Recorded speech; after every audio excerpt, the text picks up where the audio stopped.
A ja sam gost. Ja sam voditelj. Sjajno.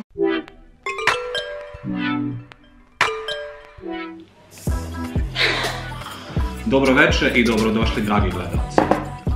Jubilarna prva epizoda našeg Q&A šova upravo počinje. Ja sam, kao i uvek, David von H. Naše gošće su... Gošće ti gost! David von H je gost. A ja sam gost. Ja sam voditelj, bre. Ti si gost, bukvalno gost. Ti si gost voditelj. Pokaži svima da je Starbucks. Mala reklama. Sponzor današnje emisije. 10% off! Order now! Ukucajte kod David von H za 10% jeftiniji proizvod.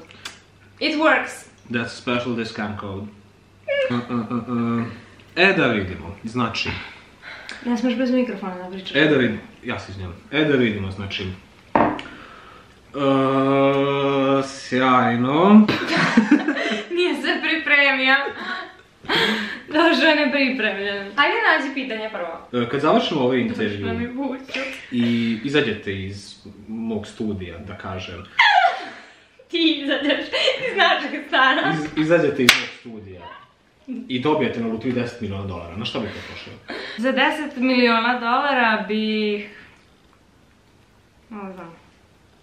otišla u kladionicu i gledala sam Sergej Milinković Savića.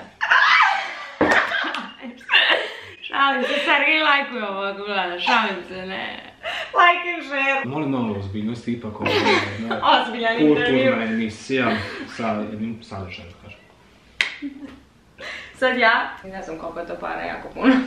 $10 miliona, ne znam. Kupila bih kuću u LA-u. Sa bazenom.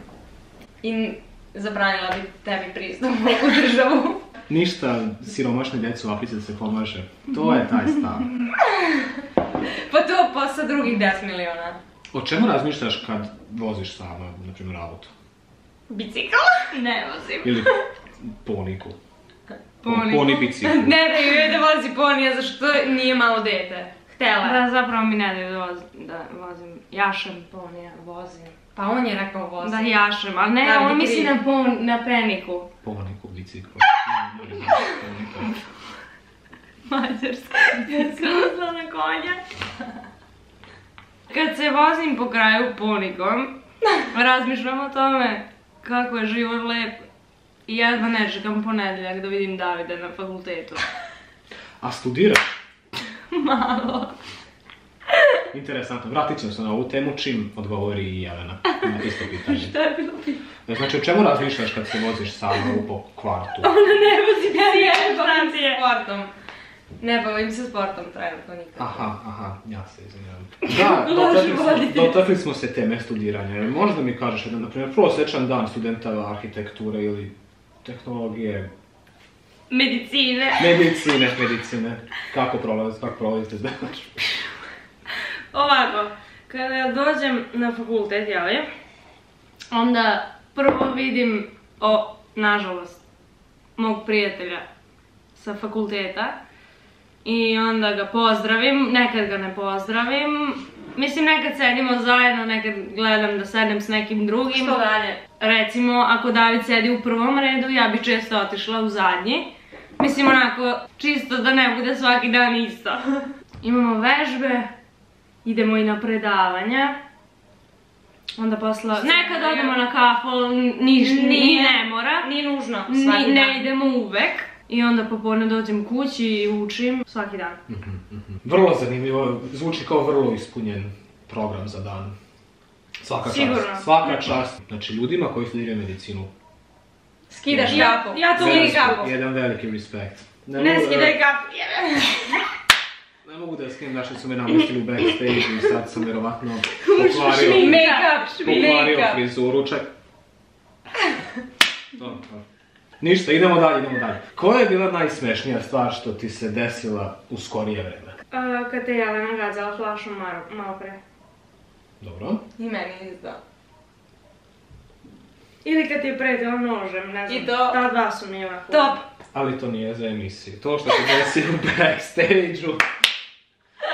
Dobro, Da, ajde. dragi gledalci. Znate kako kad je nešto smešno udaram ovako? Da, oče!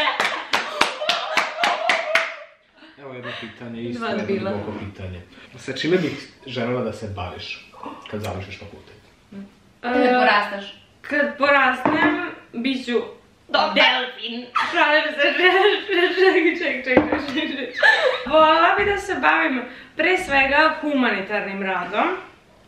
Znači to kad završim specijalizaciju, ako stignem dotle, onda neki recimo humanitarni rad. Tako, to me privlači. Jelena, isto pitanje važi i za tebe. Koje pitanje? Sa čime bih željela da se baviš kad porasteš? Sa čime? Ne kaže se možda čime bi.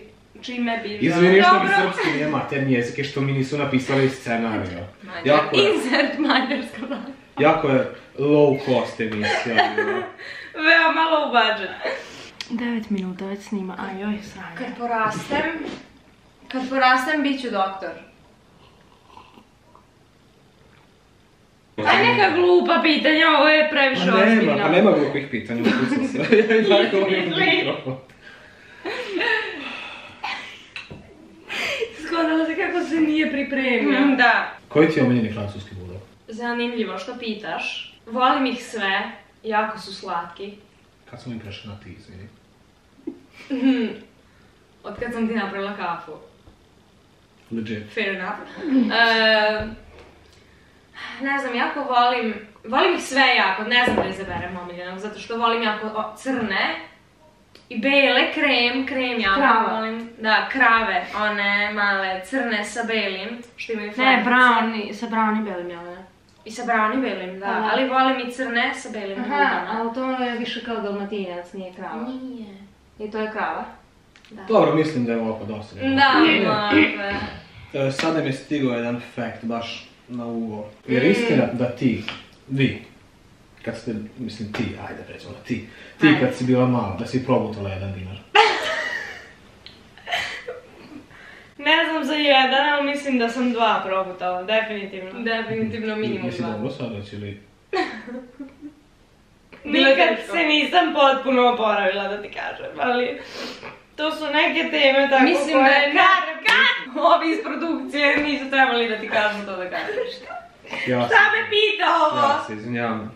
Jao, gotovo, moramo sad da završimo. Ne, nemojte ići, imam još gomilu pitanja. Ne!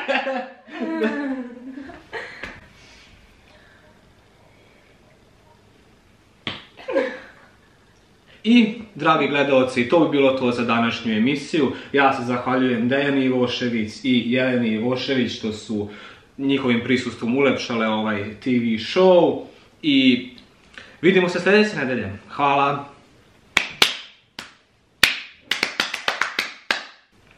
To je to. Jebe mi mater, ovako pogledao. Oče.